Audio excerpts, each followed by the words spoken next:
That's right. Welcome and welcome back, everybody. Glad to see everybody survived their St. Patrick's Day weekend. Well, at least everybody here did, anyways.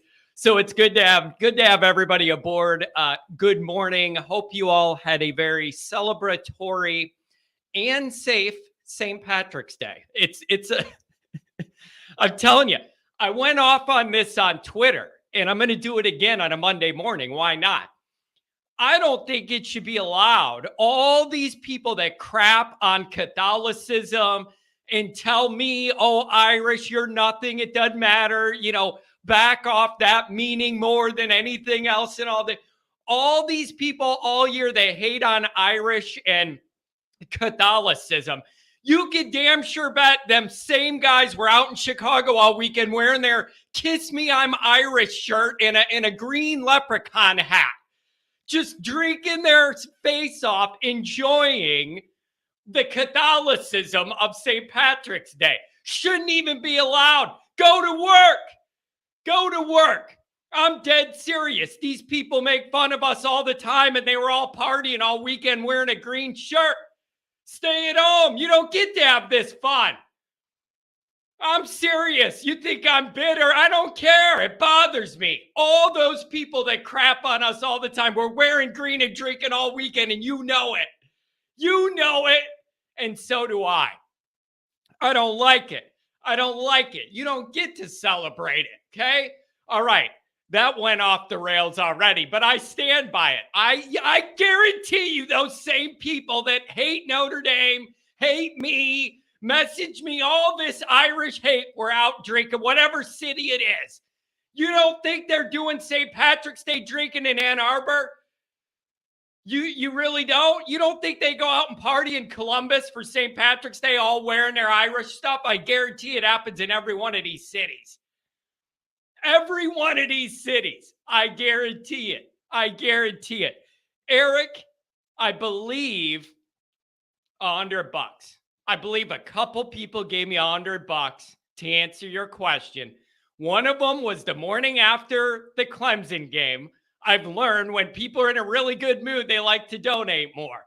One of the $100 donations was that. And the other 100 came after I got my YouTube issue cleared up and monetization and all that back after that battle. And one was there to congratulate me for getting everything back in line when I got all messed up on the back end of YouTube in the late winter. So that was it. And I appreciated it very much. But the Clemson one's funny. We win a big game and everybody's in a good mood, donating money. It's psychology. You're in a good mood. You're a lot more more likely to donate if you're in a good mood. Eric, you're a top donator, buddy. I really appreciate it very much. Oh man. Oh boy. All right. This got off the tracks real quick here, but welcome in everybody. Phone lines, I'm telling you, I was borderline devastated Friday having a St. Patrick's show. Fire up the phone lines. I call in the host. I have to call from my cell phone to a host line, enter a code that enters me into my show and like the menu for the options of my show. I've done 100 of these shows in the last few months with no problem. I roll up here for St. Patrick's Day, call in to log in, and it's Steely Dan on the other side, not my menu. I don't understand. No static at all. Worry the bottle, mama. It's grapefruit wine. I could get down with Steely Dan all night, but not when I'm trying to do a call-in show. So I don't know what happened. The call-in line was classic rock hits. I don't get it. Oh, man. Look at this. I got to tell you, man. That means a lot to me. Eric, we got to meet up. Come to a game, pick a game, blue and gold, a game in a year. We got to meet up. Let me know when you get to South Bend, man. This means a lot. You just took care of the phone lines for a while now. Eric, that means a lot. Thank you so much. That is beautiful. Two Irish brothers. Good to see you guys here. Yeah, Eric really is doing the Lord's work, especially for me. I really appreciate that. Um, Two Irish brothers, I see them here. I see they're expanding some of their content, covering big picture football stuff, not just the Irish. They're here. Good morning to you guys. I don't know which one of you it is, but good morning. There might be three of you now, two or three Irish brothers. I'm not sure. Not sure which one I'm talking to. Good morning. All right. So this got off crooked a little bit. So let's get it back on track here. Obviously, you can find me on YouTube and subscribe if you haven't yet. Appreciate it very much. Give the video a thumbs up. That helps me as well. Notifications on, and you and I both know why. That way you'll be alerted every time a new episode drops. You don't want to miss it. Twitter, search bar, Always Irish Rat. Always Irish Inc. Emails, alwaysirishandy@gmail.com. Audio only anywhere you want me. You can locate me. Call in line 312-900-8815. Tell Johnny all you heard and seen as long as the phone lines work.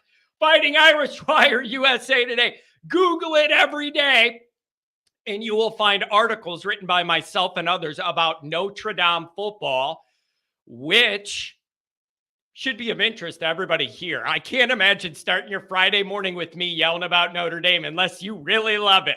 You really got to be in this deep, and I respect and love all of you for that. I really appreciate it. Drunk Vigo, what up with it? Good to see you here. So, all right, we'll do a little bit of a roll call here. Obviously, Eric is my hero of the day, possibly year, for this $200 holler. I'm excited for a $20 holler. Eric jumps in with a $200 holler. This dude must be in a penthouse overlooking LA or something with, man. Means a lot. Deb Thomas, good morning. Always to see Deb's here every time. Good to see Deb Thomas. Nick Dean, he's glad to see everybody here after St. Patrick's Day. Yeah, everybody made it. Notre Dame 2164. We're going to get there with the Hillman, Michigan thing. We're going to get there. I'm not there yet. Give me 2 minutes and we're going to get to it. Nick Dean says, I just remember that Lou said the only reason people go to Michigan is because they couldn't get into Notre Dame. I don't want to say Lou was right because I don't have the kids' transcripts in front of me, but he picked Notre Dame. He picked Notre Dame until something went wrong. I don't know what else to tell you. He did. Dr. John, good morning, gang, and good luck with the phone lines. I got a caller on. We're going to test them and see if they're right. I think they are. Luke Collins asks an interesting question, and it's on my list of things to get to. So we're on the same page there. Good morning, John. I'm curious about the running back room and where does Tyree fit in? Does he stay as a flex guy? Does he get passed by the younger guys? Will he transfer? Man, you ask a great question because this has been on my mind as well. If you ask me what the deepest position group is on this team right now, it's going to be running back. And I like not only all the guys we have there, but I like that they offer differing skill sets. There's some overlapping things you like about running backs that they all bring collectively. But then I feel like they each have some nuance to how they run and where they fit in a ball game and what they could do. I like that balance. So obviously you have Diggs, you have Estime, you have Tyree. Now you're also going to have a healthy JD Price, and I really want to see how he looks. To me, he's one of the guys that flashed the most in the blue and gold game before he got hurt last year. I remember sitting in the sunshine, getting myself a little tan in the upper bowl, sitting by myself, not like with my group, but away from other people, just how I like it. Room to stretch out, watching JD flash. So now that he's coming off that injury, how healthy does he look? It's a big question. Now, I was thinking last year, wide receiver numbers are down. We don't have a lot of guys with experience or whatever, all of that. And so last year I was thinking, does it make sense to flex him into the slot? Because you like what you have at the other running backs and we're low on wide receivers. I thought that would have made sense to use him that way maybe last year. Now that we get into this year, I feel like that window may be closing because wide receiver isn't what it was last year. You're going to have actual bodies all over this spring and then more in the summer that are athletic, that could contribute, that could compete for playing time, that could do all of that. And so to me, wide receiver just got a little more crowded than it would have been, say, last year if you wanted to do something like this. So I don't know how they're going to divide those carries out. If I have one little complaint about carry distribution, here's what it would be. To me, there were times last year where they waited too long to get Estime juiced up and going in a ball game. That Estime's a guy where you hear certain running backs, they'll say, the more you give them the ball, let them get hit, let them go in there and hit. There's certain running backs that gain energy and power off that. They don't lose it. They gain it. It's a unique mindset. It's unique body frame, all of that. There's certain guys that the more you get them lathered up, put them in there, let them get hit, give them all those carries early. It's like every time they get hit, it's like a video game and their life power battery button goes up more. There were multiple games that I would have preferred we got Estime cooking way earlier than we did. And so, when Diggs gets hot, you want to ride him. He goes through these phases where he gets real hot and flashes, and then I'm all for feeding him. Estime's a dog, though.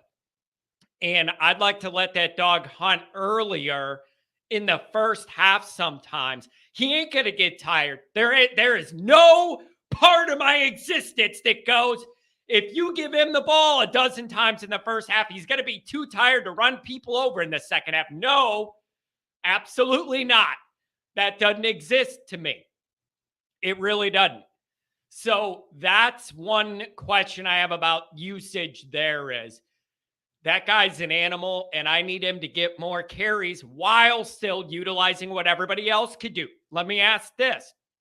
When we're getting into these backs, are there setups where we could have I want multiple of these backs out there causing confusion. The defense doesn't know who of the backs is in there to get a handoff, who's getting a pitch, who's blocking, who's looking like they're blocking, but then they're going to go out for a pass in the flat, who's straight up just going up for a pass. I want to make them worry about all of that and the tight ends and the wide receivers. So Parker has been here. He knows our guys' skill sets. I really want to see him use these guys and diversify. It'd be beautiful. It'd be beautiful. So that's my thought on that. Really good question. Now, on the flip side of that, I said I've been worrying about this and thinking about it. I think worrying is the wrong way to put it. Thinking about the most effective and efficient maximum usage is more what I'd call it, because I'm not worrying about the running back group. Defensive line, yeah, I'm worrying. I don't want to call this worry, because I feel like I'm going to like what I'm going to get out of this group overall, no matter what. It's just a matter of maximizing the output. But I'm not going to call it a worry. It's an interest. But this group of all of them, I'm not calling a worry. I got a lot. The defense front seven worries me a lot more than this. What's going to happen at safety worries me a lot more than this. So those are where some of my worries are with that.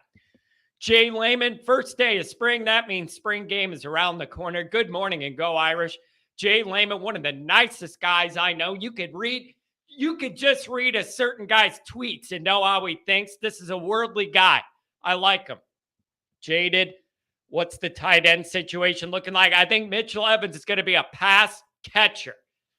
That's what I know for sure. I like the way that guy moves, catches the ball, runs around. He's going to be a pass catcher. Then what? Do you have Holden Stays? He got some action last year. What's that going to be like? Cooper Flanagan, it sounds like a bar name. Sounds like a St. Patrick's Day bar name. Oh, where are you going? Cooper Flanagan's. That sounds great. Who is it? Reardon? One of them guys coming off an injury. Again, it's a place of a lot of interest. I ain't going to say I'm worried about it. Notre Dame at tight end is almost the way like Ohio State is with wide receivers. Plug and play. You have another great one. They go to the NFL. Then you plug and play. You have another great one. They go to the NFL. Then you do it again. 818, I see you on the lines. We're going to test it in a minute. See if I got them working out right or not. I see you. Heart Foundation.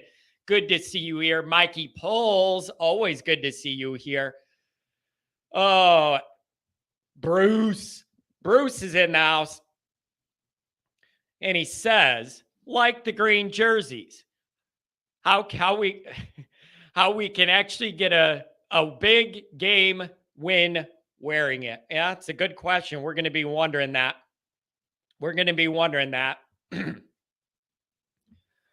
Oh, boy. Jaded Clay. I'm not bringing that stuff up in public. You're asking for something to go wrong. The Art Foundation, Steely Dan is fire. Yeah, I agree. Not when I'm trying to log into the call line, though. Angela Rudiger, what's up? Always good to have Rudiger here. Always good. Tay, what's going on? Drunk Vigo. The drunk is here from St. Patrick's Day, hungover still. Manny, what's going on? Brandon Fry, leave it for Vegas Wednesday. I'll have to listen to shows from Sun City instead of Amish land. Listen, I love you to death, man. If you want to go to Vegas and then have me follow you there, but if you wanted a break from all Notre Dame land, all of me and all of Indiana, I wouldn't blame you one bit, buddy. That's up to you. That is up to you. Yeah, drunk saying you really dropped the phone line on St. Patrick's Day. Yeah, I did. I'm sorry. I didn't know. I didn't know what's going on. It was a bad day. John, are you following the women's basketball team? I think if Jack is smart, Shrewsbury's the next men's coach by the end of the week. I've been hearing a lot about Shrewsbury. I'm not a basketball guy. My last time loving basketball, following every minute of basketball was the Jordan Bulls era. It was my city, our home guy. I was a young kid, and I just assumed we were the best every year. We have the best player, and that's how it's going to be my whole life. Once that all fell apart and ended, my relationship with basketball did too. I was spoiled as a young kid in the Chicago area with Michael Jordan and those 6 Bulls teams. It's a hell of a childhood if you could get it, but then a harsh reality kicked in that it wouldn't be that way forever. Michael Jordan was kind of rare, I learned. Oh, man. Drunk says, I want callers with funny voices. Well, one of them might be. Rodney, $5 holler. Nickel for your thoughts. Well, you're going to be coming up first, so I guess that worked out. If you could even give your thoughts, we'll see if the phone lines work. Oh, man. 2 Irish brothers. Never a bad thing to have a crowded wide receiver room. Yeah, especially if you're Notre Dame and we're always short on receivers for the last 30 years. We'll just get into the wide receiver group right away since it got brought up. It was one of, if not the weakest areas of the team going into last year, right next to quarterback, in my opinion. And I say that admitting I was excited and hopeful to see what Buckner could do last year. But I keep saying this to people. Even if Buckner was healthy all last year, you didn't know what you were going to get. That was not a reliable, safe plan. You still didn't know what you were going to get, even if the guy was in one piece. You didn't know whether the play was going to be good enough. It's rough. It's rough. Now, wide receiver it might turn into a strong point soon. In 1 year, they did a really good job. Who could step up? If a couple guys doing this group, it's going to be really exciting. Thomas, keep it up. He was trending up big time last year. Styles, wake up. Thomas, keep it up. Styles, wake up. Did he have the yips for a year? Wake up. I don't know what happened there, but I don't like it. Colsey, Merriweather, keep ascending. Then The young guys get there. Who can challenge those guys? Who can make them feel like my spot isn't safe on this team and this 18-year-old might take my balls? Forrest, James, Greathouse, one of the Smiths, somebody. I want competition. That is the tide that raises all ships, is that competition. And if one or two of if the guys that we know we think are going to be reliable and good are reliable and good, and then you get a couple more of these young guys to challenge or provide depth with no drop off, or even just to find a niche use for these young guys. One of them's a red zone guy because he's good at the fade. One of them's a deep ball guy you put out there, take a shot. Notre Dame might be in the position this year to have more of a real life wide receiver room. We're not used to that with rotation, depth, different guys with different skill sets you can trust at different times. We're not used to that luxury here. Who do we think we are? But I'm telling you, that wide receiver group could go from our biggest weakness to one of our top strengths within a couple years, and I believe that. I believe that the depth and the competition alone is going to help a lot. It's going to help a lot. Oh, boy. 35 years of misguided passion. Yeah, that's my life, according to Jack. Nick Dean, damn, John, we actually totally agree on estimate. Why wouldn't we? You're here every day. I think we agree on most things. Let that dude get going. If there's one downside to having like 4 or 5 backs that I would like to see play, it's that the top 1 or 2 I think could do the most damage regularly aren't going to get as many touches. Adam Dowling, good to see you. Is there going to be a real competition at linebacker, or are they running it back to the same guys? Adam, it's one of my biggest questions of the spring, and I'm telling you this, no matter what they end up running out there, the first game in Ireland, spring is the time where I got to see those blended mixtures of personnel and moving guys to different linebacker positions, figuring out who's best to be in what formation on what down, who's best at blitzing and who never gets home. Move guys around, put a blend out there of the older guys and a couple younger guys. See how that goes. Give me the need for speed with Snead. Like you got to try. Those linebackers were not making enough plays last year. They were not collectively where they needed to be enough last year. They weren't getting home when they were told to get home enough last year. Something's got to change. Something's got to change. So I hope they don't have their minds made up of who they're going to go with and all that. I hope that's not the case and they play with this. Spring is the time for that. I admit by the time you get to camp in August, then you're getting to the point where things need to tighten up. You kind of need to know who's doing what and where. I agree with that. Spring is the time to experiment. Spring is the time to let it rip. Mix up some of that personnel. Give me some of the young guys mixed with the old guys. Let's see how that blend goes. I'm not asking for irresponsible usage of just running fast guys out there just to do it. You got to play around with this and make this unit more effective than it was last year. You have to. You just do. You do. Rodney, coming to you in a second. I'll root for Flanagan. I know. I just like the name. I just do. It's a beautiful name. Old Grim, what's going on? Phone still down? I don't think so, Pat. I think they're up. We're going to test in a minute. Paul Conley, $5 holler. Appreciate it. Good morning, John the Great. Let's send John a super chat to help him. He deserves it. Wow. I appreciate that, Paul. Eric Tomel did it for the whole group. The whole group. Here it is. K. Newt Rock Knee. John, 6-6. Sorry, Freeman doesn't have it. 6-6. I don't see any physical way 6-6 could happen this year unless 90 of our players get injured. Like, I know what it is. John's easy to get fired up. It's a Monday morning. Let's raise his blood pressure just for fun. I get it. 6-6. 6-6 means 20 of our starters are out for the year with injury. Like that's what it means. 4 out of the 5 offensive linemen, Sam Hartman, all the receivers, Estime, Morrison, everything you like would be out for the year. That's 6-6. I don't see any practical way 6-6 is in the realm of reality. And it's too early in the week for me to get that excited about it. Okay. Oh man. I feel like we barely beat Cal last year. I don't feel like the green helped us. Will it be a curse for the Buckeyes game? You know what's going to be more of a curse than green jerseys in the Buckeye game? If you're not able to stop the run up front. Like, I'm a lot more worried about that than what color outfit we're wearing.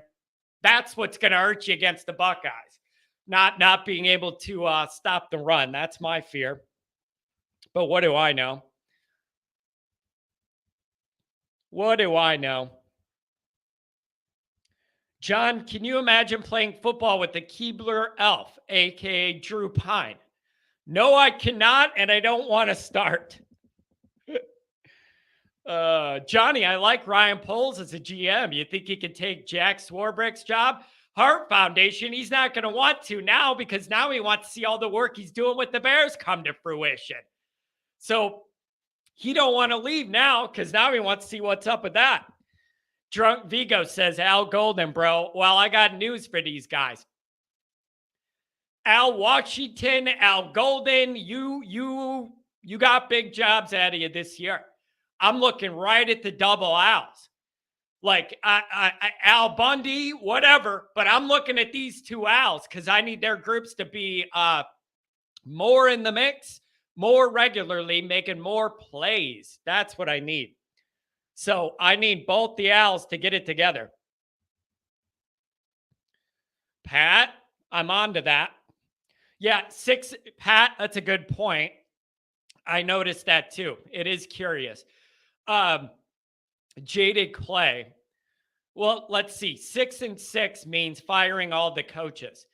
That's one thing that you need to look at with this new coaching staff, moving guys around, questions of, or these hires, who Freeman really wants or who he was able to get that he knew wouldn't say no. Is it the buddy system that we all gave Kelly a hard time with? Like, that's where you're really interested to see how the year goes and how these guys recruit, how it all blends together with the talent, all that kind of stuff. And so that's where I think we're at with that. And then that's where you're going to get those answers. I'm leaving this 200 up just to highlight what a nice guy Eric is. Put that up. All right, let's test the phone. See if I can get him to work today. 818. They call Alabama the Crimson Tide. Before you start, Jersey green, Jersey green. Come on, John. Play drums, man. Wait. I just want to make sure you can hear me and I can hear you. Does it work? Can you hear me? Yeah, I hear you just fine. All right. So I don't know what happened then. The phones are back. You're doing your best, Steely Dan. Dude, I called in and they were playing No Static at All. I'm like, what? I'm like, how did this turn into classics? It usually says, welcome to your show, host of Always Irish. Hit 1 to do a live show, 2 to do this or whatever. And it was playing music. I don't know what happened, dude. Did you have a good St. Patrick's Day?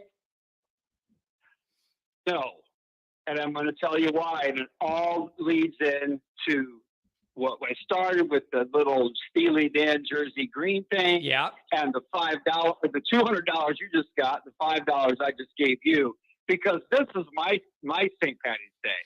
So I worked down in Indianapolis at the Slippery Noodle, the famous Slippery Noodle restaurant. So I'm serving. Speaking of, all this ties in, John. You're talking about people wearing their green and like, oh yeah, we're gonna wear our Notre Dame. Oh, we're not really fans. We're just for St. Patty's Day. Yep. But then they can badmouth behind our back, Yep. right? Yeah. So here's this me sits at my table. And, I go up to him and I said, oh, yeah, Notre Dame, because there was actually a couple other people wearing Notre Dame memorabilia. And I said, hey, Notre Dame fan. And he goes, no, I'm just kind of wearing the jersey, I'm like, oh, okay, right on. I didn't insult him for it. Because I said, yeah, I grew up in South Bend, blah, blah, blah, big Notre Dame fan. So this guy at some point gets up, leaves, and I'm like, he didn't pay his bill. It's like a $23 bill, So I'm sitting there. I find out that he goes into the stall. So, okay, just in the restroom. He was in there like 30 minutes. And at one point, I see him at the stall taking a pee, right? Waiting for him to come out. He sneaks out the back way because there's another door to get out the back way and leaves. And I'm telling you, man, that snowballed into another table leaving that had an $80 bill. So I could have maybe given you $200. But wait a second. Wait, what is with these people? So I worked 9 hours, John, and in 1 second, you made more money than I made my entire night. But anyway. I want to get back to just how immoral it is to dine and dash like that. When you're an adult, you're like, I get it when you're like in high school and your teenage friends like want to do that at some like hot dog stand. Who goes to a real restaurant and then does that? Like, that's trash. That's just pure trash. Is it not? Well, there's one of two reasons you do that. Either because you're trash or you're too trashed to remember that you didn't just pay the bill. Oh, no, that's a joke. I'm not giving anybody that excuse. And if you want to go to the next, trust me, being the recipient of that, I don't want to either. But there have been a couple legit cases where it's like, well, you got to look out for the guy next to him that maybe isn't sober and say, hey, man, by the way. But the other thing is, the other thing is, though, if we're going to go down this path, then I'll say it's pretty irresponsible as adult to go out and be that hammered. You don't even remember your financial responsibilities. Like, these people need to grow up, get it together. Why are they doing you wrong like this? Well, but think of it this way, John. But what we can rest easy on is the fact, and it just ties back into what we're now about to talk about, that when you're a false college football fan, you deserve all the bad karma in the world. Don't you think I wasn't cursing his name in my head afterwards? Because a real Notre Dame fan wouldn't do that. And he proved it because he wore the jersey because of St. Patty's Day, not because he was a fan. So you know what? I have a little bit of solace in that I can say a real Notre Dame fan didn't screw me over. And it did make me think, though, when I saw the show the other day after the St. Patty's Day thing, because obviously I watched it the next day, and I watched your take on the green jersey thing. It got me thinking, man, that is absolutely correct. Wait, listen, hey, hold on. I was hoping you would call because you think of those traditional things and been around Notre Dame a long time. And I think you value some of that, the traditional stuff in the way I do. I love the green, but when it's paired with the excitement of the element of surprise is the key part of the green. And this doesn't offer it. Now you've now given Ohio State all this time to now have a reaction to that. Really? Well, we're gonna, whatever. Watch Ohio State come out and go like. But I want to be clear. I want to be clear. I want to be clear about this too. I had a few people misconstrue my take on this with the Shamrock series. That's not what that is a whole different. People were saying, what do you mean? It's Shamrock, all the different, this is not that. This is a home game. This has nothing. Shamrock, they wouldn't play at home. Right. It would be a home game that was offside. Right. There's no way it could be a Shamrock game. And anybody who says that. Right. So this has nothing to do with that. I'm all for going as intergalactic or like Oregon with the uniforms once a year for a Shamrock show off. This is not that. So I love the green. I just would have wanted to see him surprise everybody, come out in it, raise the energy of the building. We don't know it's coming. Emotions couldn't be higher. And then you ride that wave. We're not going to have it this way, but they're going to sell a lot of green jerseys. Yeah, I mean, I don't know, man. I guess even if they were announced it like the week before, or any as close as you can get to game time, that would have. You're so right, man. That would have been so much more But effective. I now I mean, want to when be they meant, I'm going to tell you this though. I did an episode about this because it's just what I do, and these little nichey things that bother me, I'm going to say my piece on. But I want to be very clear of my concern of the green jerseys or our front seven against Ohio State. I'm a lot more concerned about the front seven and what color uniform we're wearing. I got to tell you, I am. well, absolutely, and I mean that. I'll say though, man, the game comes at such a great time. Like that's when you want to have that game. Play four teams that wait. beat. Yeah. I was going to say, it's only a great time for that game if Notre Dame's 4-0 going into it. Like you got to get by NC State, that little trap. Get by that NC State, and then you're looking at 4-0. From a schedule standpoint, Notre Dame did it right by themselves this time. The schedule, at least the first half of the year, second half gets kind of tricky. You're right. First half of the year, they definitely set up those games correctly. And okay, this is nice. This is how it should build. Like I'm a little worried about the second half, where games come in relation to what games are coming immediately after and where they're being played. Yeah. There is some concern. Now, you do at least get 2 buys. Both the buys are on the second half of that schedule. So that does help you space some of that action out. But, man, the middle of that schedule is really interesting to me. Ohio State, away at Duke, away at Louisville, USC, home. That's some good meat in the middle of that schedule. Well, yeah, that's what I mean. And then you got Clemson, and then who comes right after Clemson? I'm not looking at the schedule. I believe it's Clemson, a bye, and then Wake and Stanford. Oh, that's good. Okay, yeah. That was the one. That's right. That's the one that I was like, okay, they got that right, because that you want that bye coming right after Clemson. That's such a good way to word space. Where's the first bye?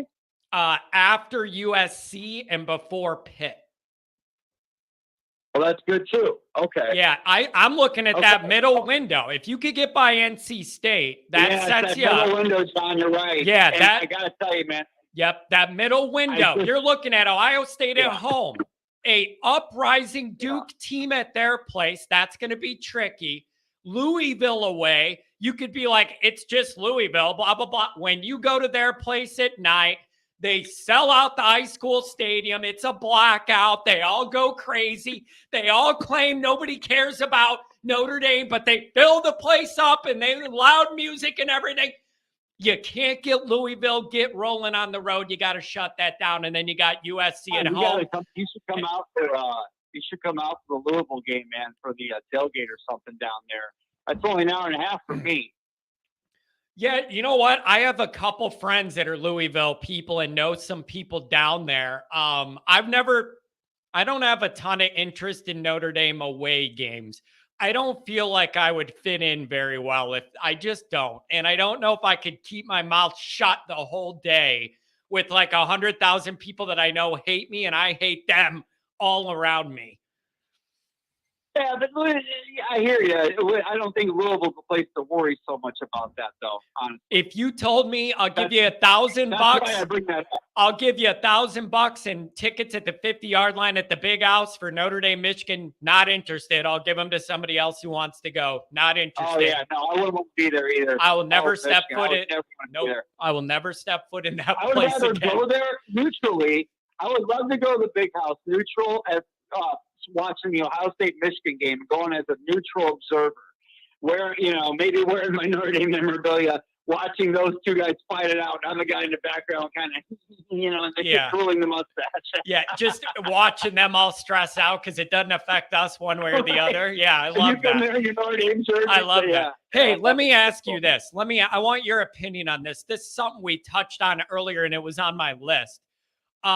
With the running back rotation, I feel really great about it. It might be the deepest position group room in the whole program right now.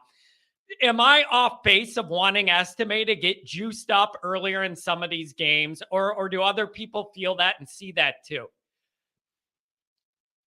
Wait, I missed one part of what you said right after you mentioned one of the best tandems in. Yeah, I was just asking, am I wrong for wanting Estime to get juiced up earlier in some of these games? I feel like we get him cranking too late sometimes. Okay. No, I don't think so, but I can't wait to see Price, man. That's the one that I'm most excited about. We've seen everybody else. Price is the X factor. But where does he fit in? Where does he fit in? If you have Estime, Diggs, and Tyree that they all like and that are all more proven, and JD's coming off an injury, like where does he find a role this year is my question. Well, Don, that's really interesting, actually. You say that because what I'm interested, because here's the thing. To me, Tyree and Price represent the same type of player. And Estime and Diggs are kind of, Diggs is sort of the kind of, all-encompassing, but still more on the side of Estime, I would say, in terms of being more of a power, even though he's got some speed. Whereas Tyree and Price, are going to be more of your speed back. Which one of them? Now, I think we would assume Tyree, but maybe not, is the better pass catcher out of the backfield.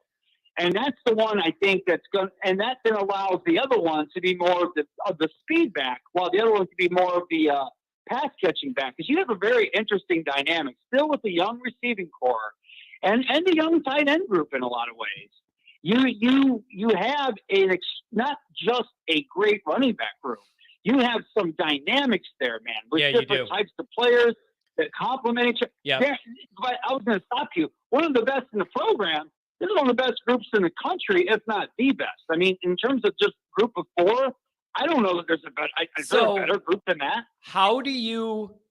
I'm asking. Do you think there's a better group than that? I think you're going to find a group that'll have a number one that's like way more elite. Sure, like, I mean, that's four. Yeah, like four. Right. I'm having trouble judging that. Like maybe nobody will have four that good, but their top one guy is like a game breaker that makes up for some of what we have in more depth. But let me ask this. Here's what it comes down to me.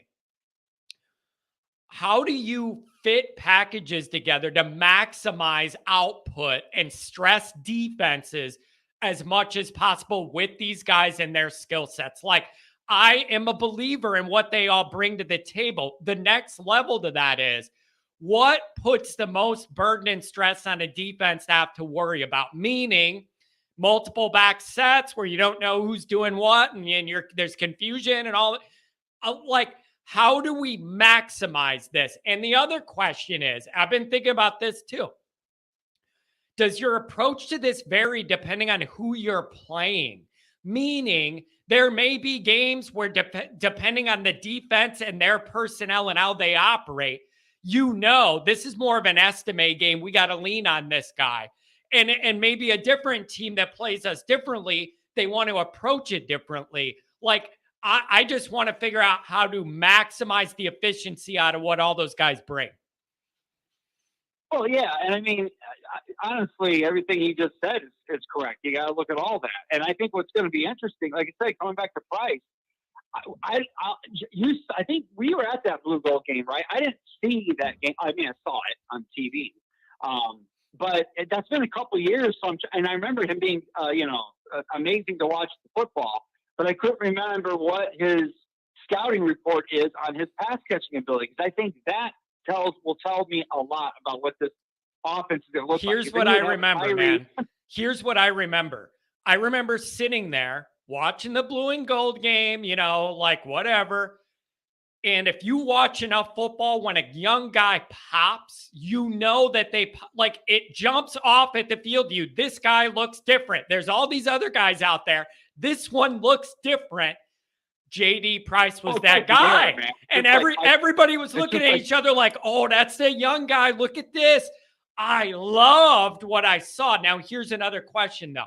707, hang in there. You're coming up right after 818. Hang with me, 707. I forgot what I was going to say. Damn it. I got distracted. Never mind. So you're talking about how he just jumps off the page and there's something special about him, which led me to think is the same way in which Michael Mayer is a freshman. You could just tell this guy's different. Yeah. This guy's he's a different mold of tight end. Not just the way he sizes, but just what he can do with footwork and has a bullying ability, and he has that kind of flair, right? So you're saying you feel that with Price at the running back position? Yeah, it's just the issue is, how does he jump all these other guys that are contributing and doing well at it? That's where I get hung up on where this goes. And I know you got to get moving here, but let me say this. I think the other thing, we're underestimating a little bit too. Let's underestimating. I like that. Is and literally underestimate under him. Someone's going to get hurt, and I mean for the whole season, or knock on wood. I'm going to say that right now, knock on wood. Yeah. But you know what it is. But even if it's just like, oh, this guy's not that healthy today. Well, we have the luxury then of leaning on 3 others or 2 others if it has to be that way. And so that's, I think, how this plays out is, you're going to have a rare time where all 4 are going to be just super healthy every game in and game out. But when you do, you utilize it. That's what I say. Yeah. You utilize that. You do lean on them more in those situations. And when you don't have a couple of them, you still don't really, you're not in a big, huge issue, because then you still have 2 others you can rely on. Yeah. So then it's more like, okay, now how do we play with the wide receiver position? Would we put in the slot? Would we run on on the outside numbers? So it adds a real neat dynamic, and it's just going to be an interesting. I got to say this before I had to interrupt myself just to say this. You had me thinking, man, if you had the acumen, of knowing, and maybe you do, of knowing about the offensive line, you'd be the best offensive line coach, because you absolutely have the personality. I can just picture you, man, behind the line, getting them to move it, guys, move it. Come on. You know what? What's funny about the mental image that's funny with that is, you've seen me. I'm a smaller guy. I am a stick just from the stress of Notre Dame, and Brian Kelly of 10 years has worn me down. Like, I am a small guy. I would love, you'd see me grabbing a 350-pound guy just like Lou, grab him by the old mask and say, Lou, right? Get in there. I'd be looking right up at him, right up at that big granite tower, yelling at him, telling him what to do. You know what, Rodney? I mean this. If Marcus knew what was good for him, he would hire me as nothing more than a hype man. Nothing more than a hype man. No, listen. I ain't trying to coach or do nothing like that. Hype man, where my job is to know what buttons I need to press on the team and on certain guys to get them where they need to be at mentally to get ready to do this. And you let me get on that sideline and do that project, and I guarantee there won't be any sleepwalking in South Bend on a Saturday afternoon. Dude, Lou would constantly, or when they needed it, I should say constantly, and very, very strategically, would call in motivational speakers, famous people at the right moments to talk to the team. They need to talk to you, man, on a Friday or on Saturday morning before a big game. Oh, yeah, that'll help. Yeah. Call on John. By the way, you just let me do another thought, and I'll leave you with this. I don't know what I want more as an always Irish / Notre Dame football fan. Do I want to see Goolsby and Foolsby? You and Goolsby?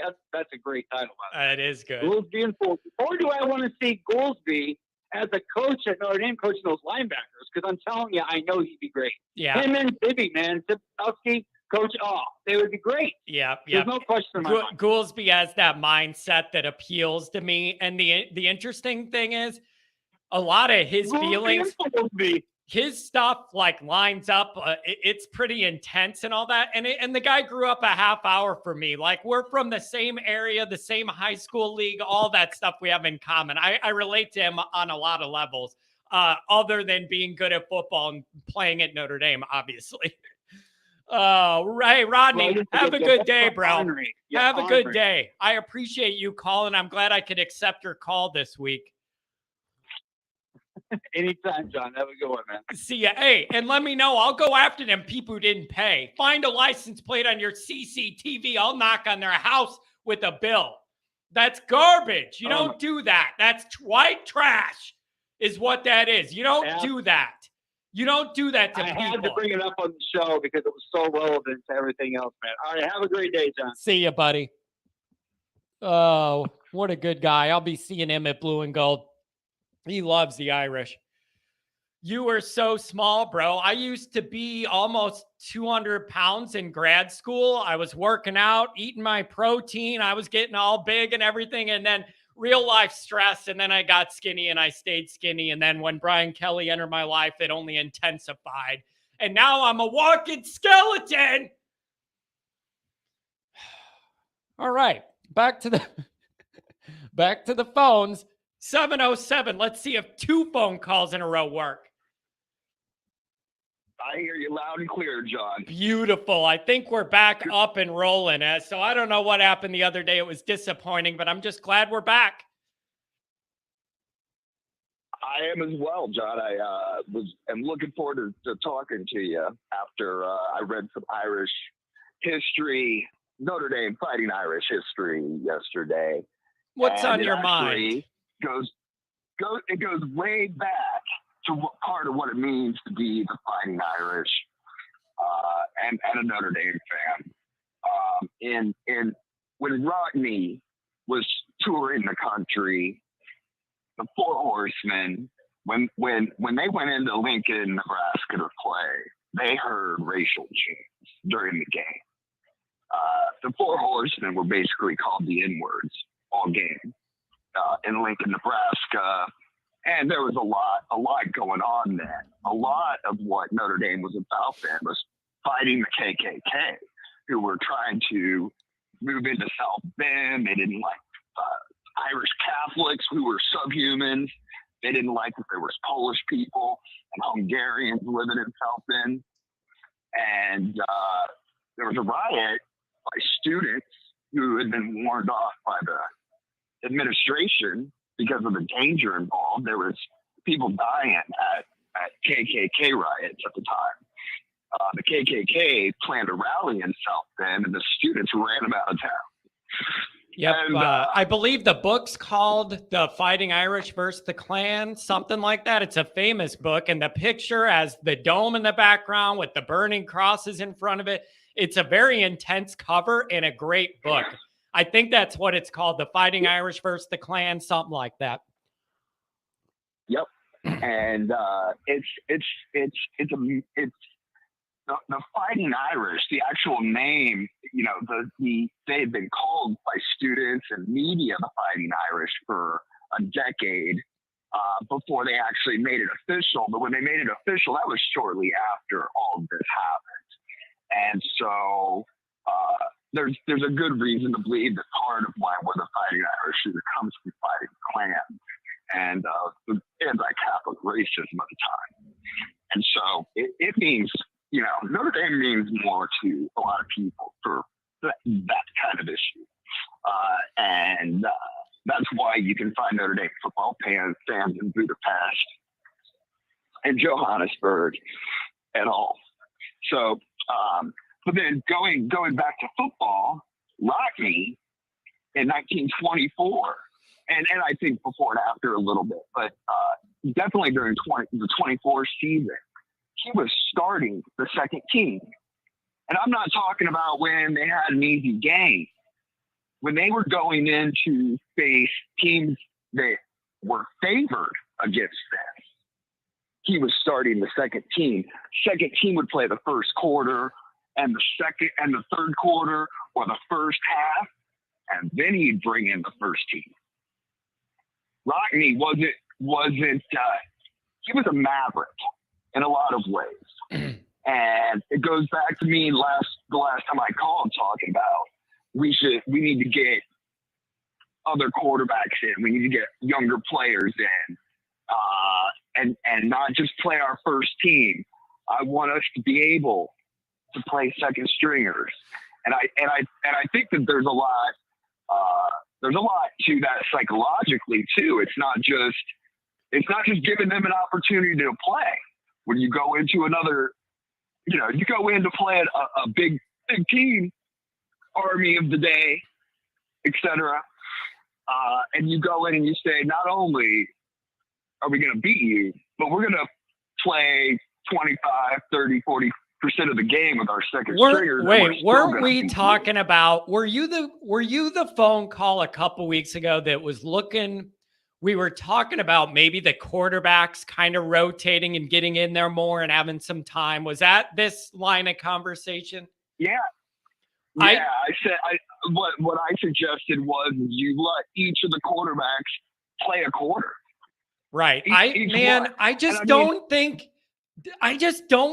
that's realistic anymore. Like in the modern era, in a game that's just starting, like I don't know that many coaches that are willing to go there and actually do it that way. And like, you're going to get a quarter or you're going to get 3 series, then you're going to get a couple. Like, I just don't know if that's how they do it now.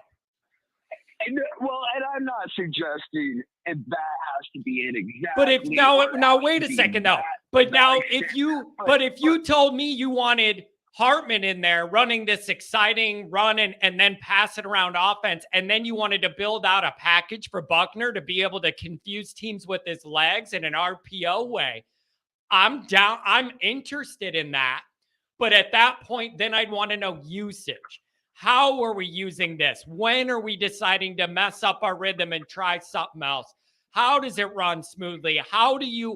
When do you pick your spots to do that it throws the defense with the wrong guys out there? Or like, though, that's where it comes into play for me. Because what I don't like is, we need to get the other guys some snaps. And then it comes at garbage time where nobody's energized and you're not running anything to score. You're running out the clock. And then I question how much we really got accomplished anyways. Yeah, no, I'm not suggesting that.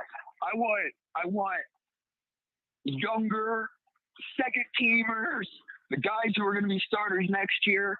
I want them to have real playing time when it matters. And I don't have all the answers, John, and you wouldn't want me coaching the team. I'm not the expert on everything. But I'm a big picture guy, and big picture, I think it's important. I think it can be done. I think Freeman is a sharp guy who has the ability to do this. I want to see him go a little bit extra, do that Notre Dame thing, go out on a limb, be a maverick, and it'll blow people's minds. I don't have all the answers, John, and I don't think it should be necessarily every game. Yeah, like I'm trying to understand clearly just how much of this you want in play. Like I think there's a fine line there if you're going to mess with the quarterbacks and their time. I think there's a fine line between making that work to maximize our output and stress a defense. And then it gets to a point where we're messing with ourselves too much. And I do see some danger in that. But there's got to be a way to blend it. I understand. I mean, people called Rockney crazy for doing it. And that was a much simpler time, a much simpler game. Yeah, the offensive line, the offensive tackle was like my size. It was like 163 pounds, 5'9", and that's our left tackle. Damn it! And they had like 5 millimeters of leather for helmets. Yeah. So, I mean, different game for sure. Right. But there could be some of it. Now let me ask you this. I'm way more open to this in, say, like doing more of it in the wide receiver room this next year. Like, quarterback's a unique thing. It's dangerous to mess with it a lot. Wide receiver, if some of those young guys could play and really push, burn a red shirt, let those guys play to get the compete level where I need it in the wide receiver room. Flores, James, Greathouse, one of the Smiths, add into the guys we have. I'm all for letting some of them guys play, but only if they show they can hold their own. Well, okay. So here's my retort to it. And again, different time, different game. But there was times where Rockney sent in the second team started, and they weren't doing well. I think he pulled them early, 1 or 2 games. With a team marched down to the goal line, and he put the first team in, and the team still scored. They ended up winning the game. Is it ideal under every circumstance? I know, but there's a lot of benefits to doing all this, and quite frankly, I don't think it messes. I think people put too much into the rhythm timing thing. That is one aspect. It definitely can have an effect. But there's a lot of other things involved too, as far as fitness, the psychological effects, the confidence that it puts in the team, the benefits it has for the future. And so you're not just, timing isn't the only thing. And I think these players are more resilient than we give them credit for. But you're not suggesting you're not really suggesting that they literally put the whole second string in, like in the early second quarter of a game, are you? Because that's just never going to happen. You're never going to do a full line switch like that in the middle. Like, that's just not going to happen in modern football, I don't think. I don't think against Ohio State we should start our second team. I would not be opposed to doing it against like NC State. Are we playing them this year? Someone in that kind of tier. I don't think we should do it necessarily against like the. But wait, I gotta understand that. I really want to understand this more clearly. In the second quarter of a game where nobody's winning or losing by a lot and it's still in doubt, what do you think the benefits are of putting the guys that aren't as good as the first string guys in there to get us ahead in that game? I'm struggling to follow all that.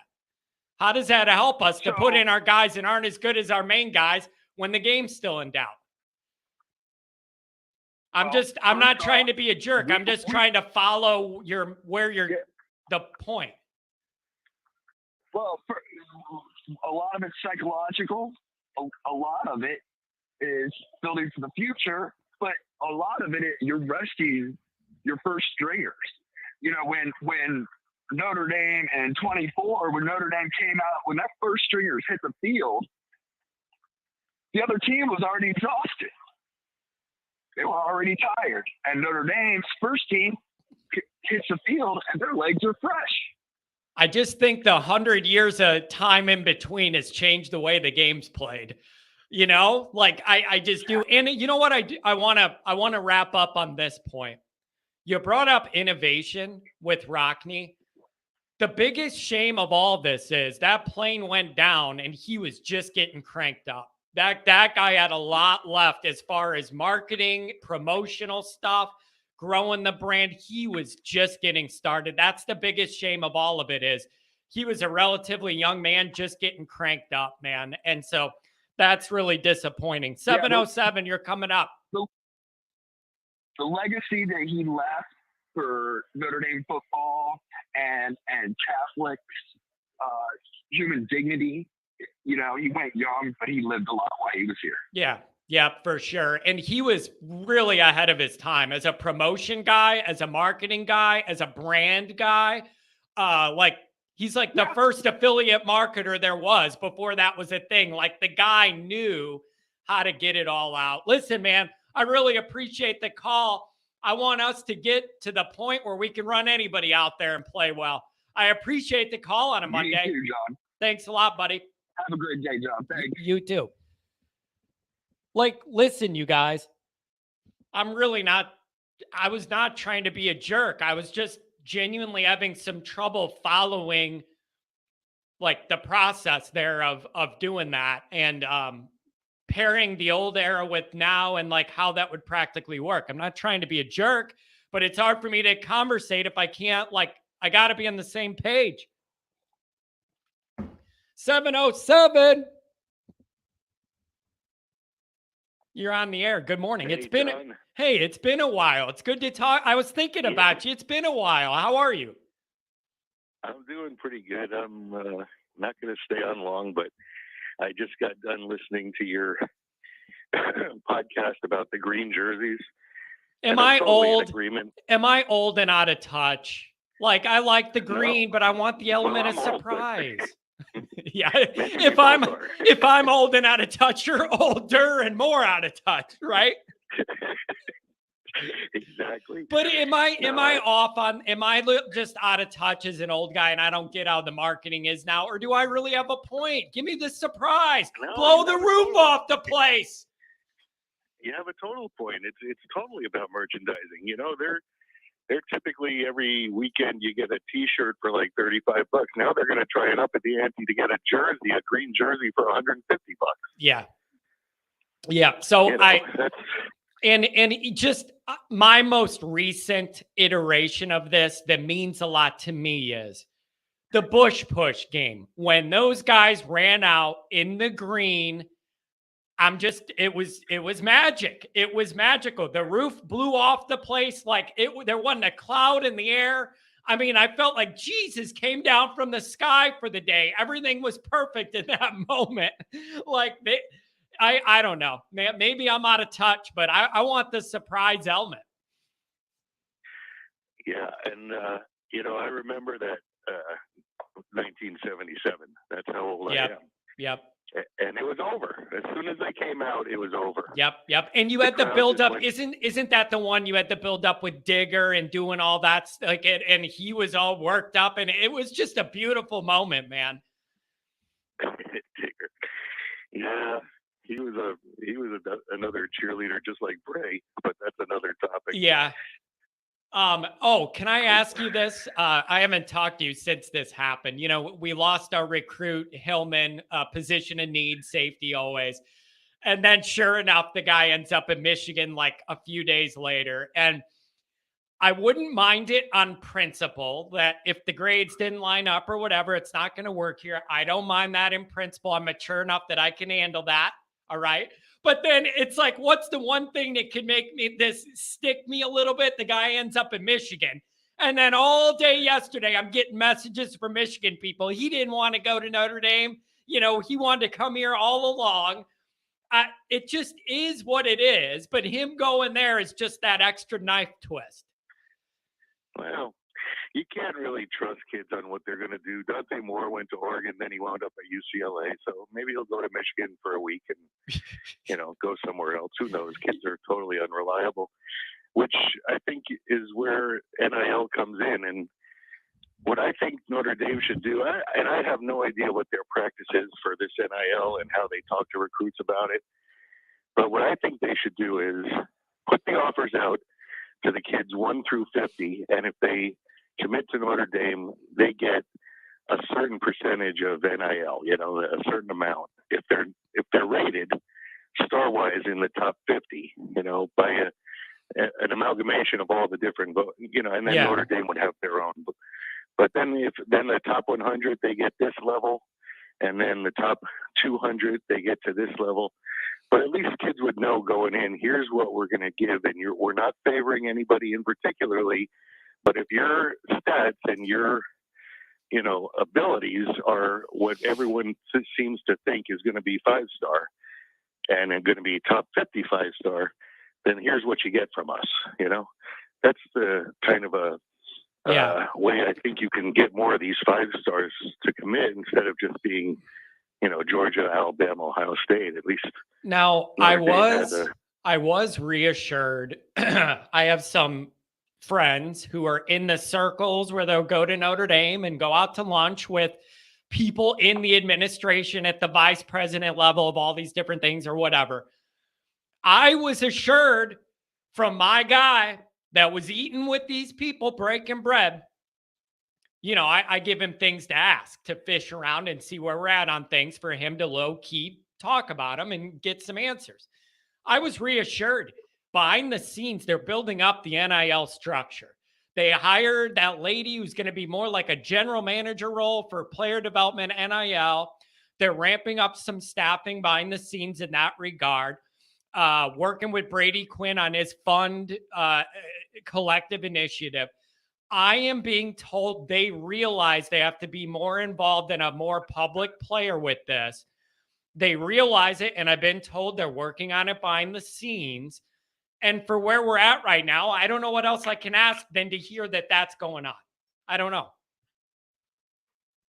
Yeah, I mean, anything that they're doing to loosen the purse strings, I'm all about it. You know, Yeah, they're just too rich, and they've been too rich for too long a time not to realize that this is what's going to help the university financially. well, Like, you know what I want to know? Here's what I really want to know. After what happened in the 11th hour of our recruiting, where everything looked good for a long time, we had a lot of players committed to us for a long time that were very highly thought of.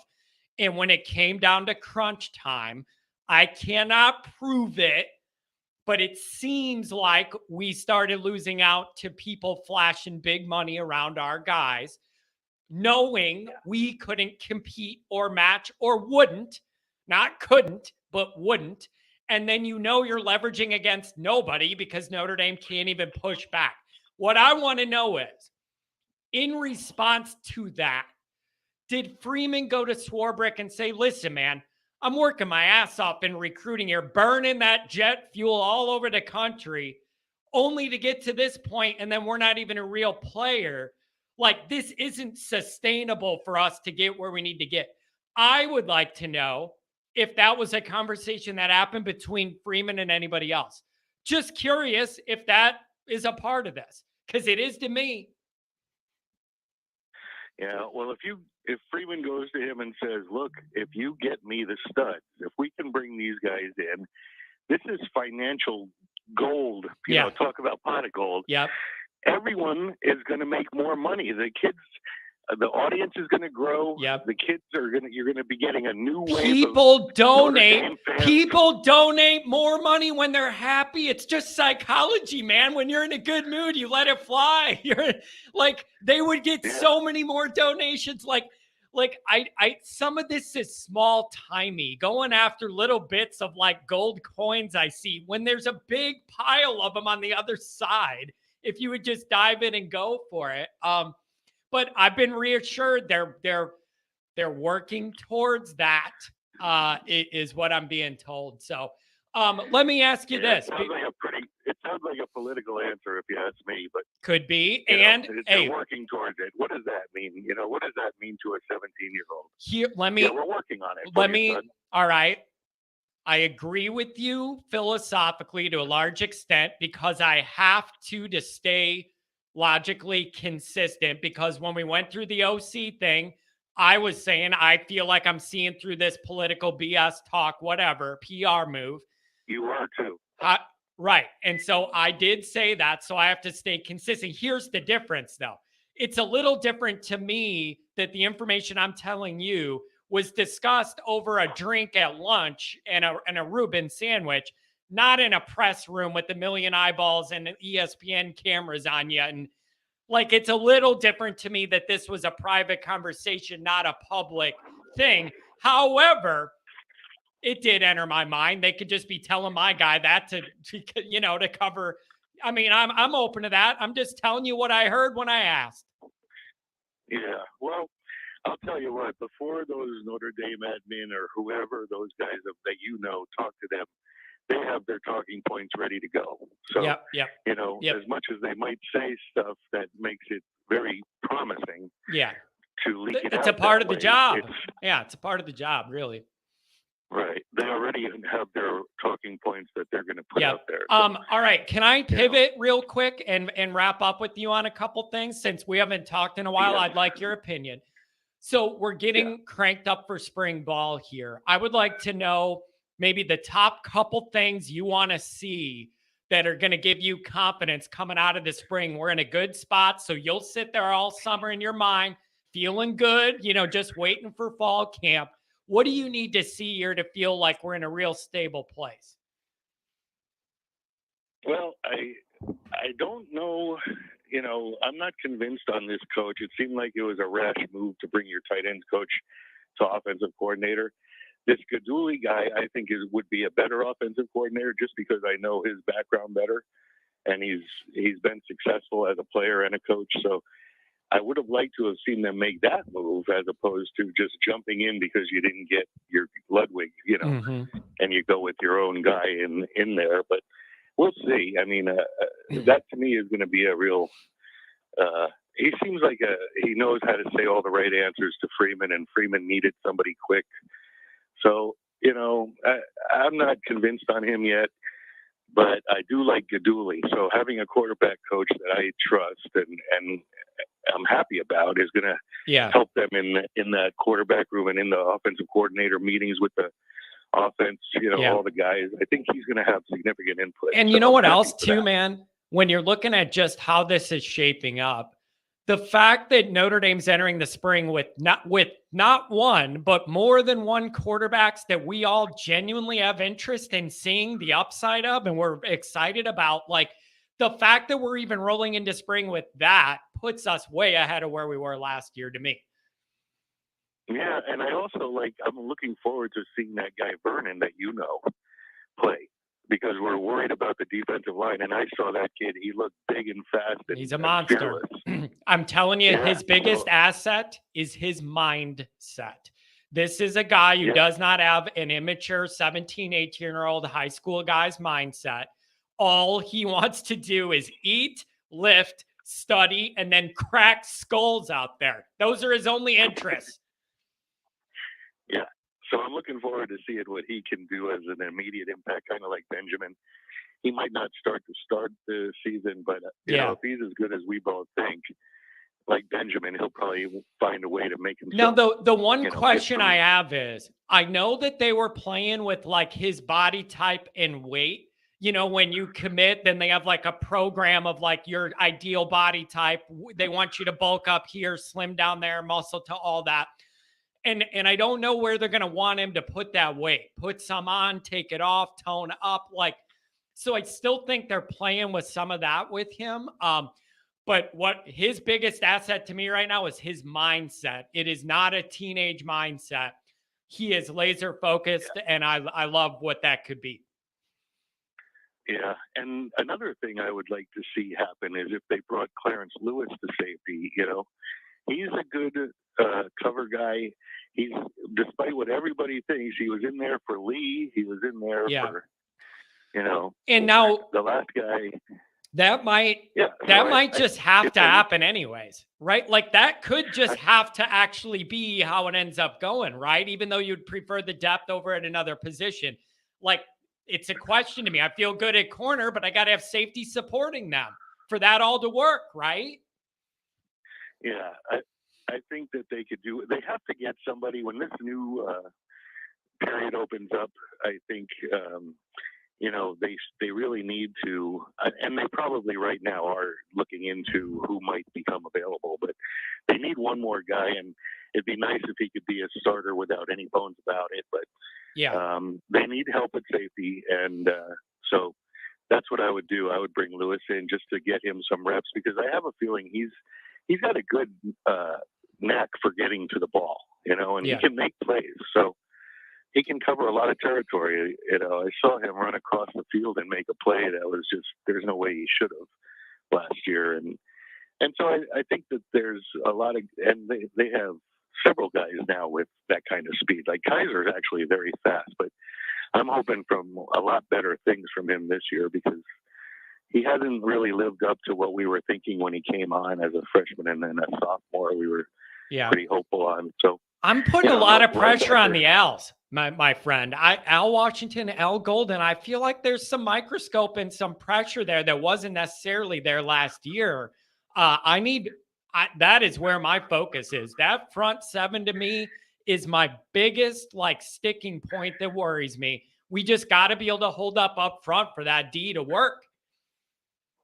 Yeah, well, I don't know if they have the tools yet. I don't think linebacker was addressed enough. So, I don't think that that's going to be a strong point again. I love Latello. I think he'll be great. And this is his time. It is his time to flash now. They can find a role for him where it's just disrupt, and unleash him.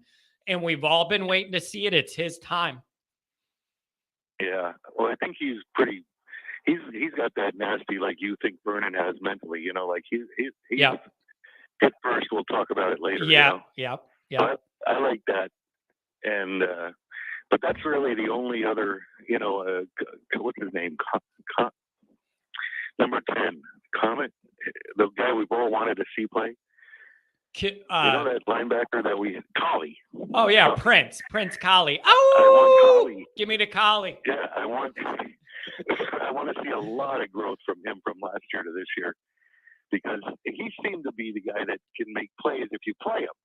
Now, you know what he does on the but that only field, works when you play him. But I don't give a shit of what he does in the practice field. When he comes, he's ready to play in a game, and he makes plays. Yeah, and he's fast. So, you know, let that kid eat. You know, man, and you know the play. other thing. Here's the other thing with the nuance with linebackers.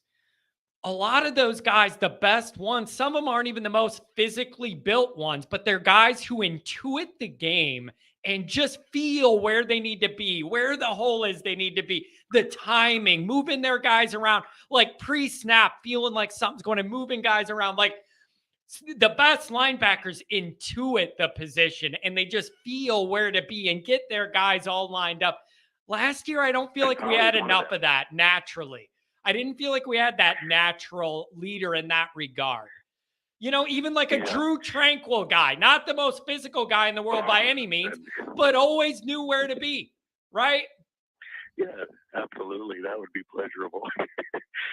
But, you know, like you were getting on Al Golden a little bit because of that delayed safety blitz on that one play. Well, I have a feeling that was their fault. You know, like they waited too long. And dude, if there's anything, listen, man, wait. If there's anything more embarrassing than not getting home on a delayed blitz, it's if it wasn't supposed to be a delay. Well, if it's a called play, you know, and you wait a half a second, they waited a second and a half. Yeah, that's not surprising anybody. Yeah, when the play was behind them. The receivers time to get open, and they won't be back there. I just feel like with a lot of this defense, I want to believe a few small tweaks to personnel and certain scheming at certain times would go a long way to helping this defense look a lot better. They got to get better at getting off the field on third downs, and they got to cut down that touchdown rate when another team gets in the red zone. Little improvements in those areas are going to add up and make a big difference. And I fully expect Notre Dame's offense to be able to be on the field more and put up a lot more points. That also relieves the pressure the defense felt a lot of last year. So there's a lot of things that could help them. They could help that defense.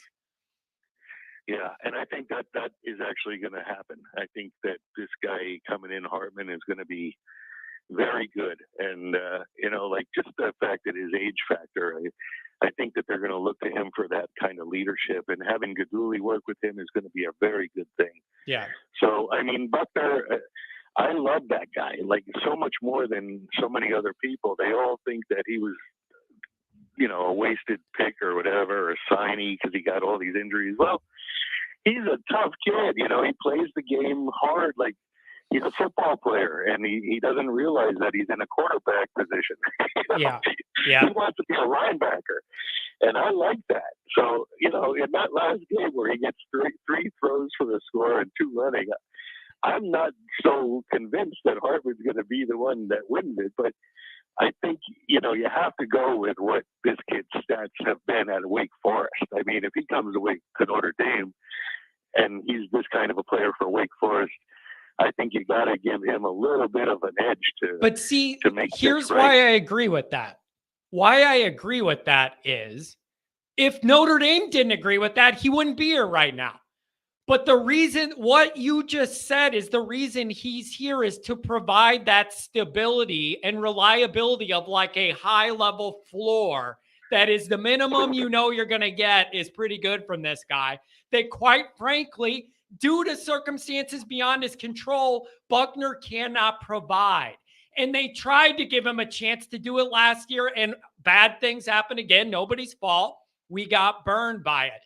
I agree with you, Hartman as the edge, because the fact that they brought him in tells me that they wanted a guy who brought what he has for a reason. So that's perfectly logical to me. I'm not saying don't let Buckner have the job if he spins it and does way better, but I'm saying there's a reason this guy's here, and it's to provide the known commodity and stability that we didn't have last year that threw the whole year into turmoil. That's the whole reason the guy's here, right? Well, I trust Gaduli to weed it out. Like I think Buckner has been tremendous for the minimum amount of playing time he's had. Like he played a game and a quarter to start, and the first game is Ohio State going into Ohio State. So I'm just like, this kid showed pretty well. I mean, they were winning at the end of 3 quarters or whatever. The last play of the third quarter, Ohio State got a lead, but they were doing pretty good with him for having no playing time. And so then he comes back after the whole season out. So he's had like 2.25 games to show. And that in that playoff game with South Carolina, he beat them, and he scored 5 touchdowns to do it. So, that's a pretty talented kid. So as much as you might not think he's good because you haven't seen him play, the times we have seen him play, he's been very good. So I think but in response to that, I'm going to give you some pushback, and I'm not saying it's me, but whenever it gets brought up, all of the positives on Buckner, the next thing that's going to come is, I don't trust a guy who has as many pick sixes as he does passing touchdowns. That's a red flag I can't trust. Like, that's the flip side of the worry. That's the flip side of the worry. It was a deflected pick six. It was a throw that got deflected, but it wasn't a good throw to begin with. So that's why it got deflected. It was too low. But, all of them, he threw 2 picks. All of them, I'm combining his whole career. He has like 6 passing touchdowns and 6 pick sixes or something. But it's like, we don't have the body of work. I feel so bad for Buckner. Just if he had a full year to develop, it might just look great. When can I get that year? Yeah. I mean, he didn't have 6 pick sixes. He had like 3 at the most. But I might be hyperboleing. I don't know. I mean, that's what makes football fun to me. I mean, this is going to be a good battle, and I'm going to be happy with whoever comes out of it. Me too. That's We're what I feel about the quarterback. Yeah, we're in a lot healthier spot there, and then that room, it's going to get even healthier as long as everybody honors their commitments. And CJ Carr coming in after that. I like Rudolph. Yeah, I me think too. He's going to be good for the offensive line. Yeah, me too. I just think that my inclination tells me this offense is on the upswing, and I just have a little anxiety about where the defense falls. And that's just what my gut tells me. The offense is clearly trending up with more is going to be capable they could get done. The defense, I admit, I have a little anxiety about.